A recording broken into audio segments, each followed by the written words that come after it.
28ویں رمضان کی دعا اور اس کا ثواب۔ اگر کوئی رمضان کی 28ویں تاریخ کو روزہ رکھ کر مندرجہ ذیل دعا کو پڑھے تو اللہ تعالیٰ اس کو 1,00,000 سال روزہ رکھنے کا ثواب عطا فرماتا ہے۔ بروایت دیگر روزہ دار کو اللہ تعالیٰ جنت میں سونا چاندی اور موتی کے 1,000 شہر عطا فرمائے گا۔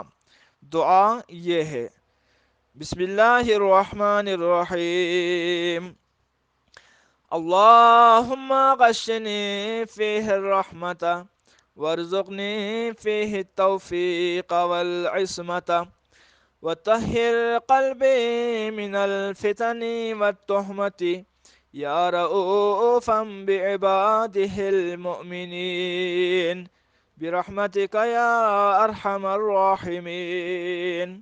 اللہم صلی علی محمد وآل محمد۔ پروردگار، مجھے اس ماہ مبارک میں غریق رحمت فرما، اس میں پرہیزگاری اور نیک امور کی توفیق عطا فرما، اور میرے دل کو کسی پر بہتان تراشی یا فتنہ انگیزی سے پاک فرما۔ اے اپنے مومن بندوں پر شفقت کرنے والے، اے سب سے زیادہ رحم والے، تیری رحمت کا واسطہ۔ اللہم صلی علی محمد وآل محمد۔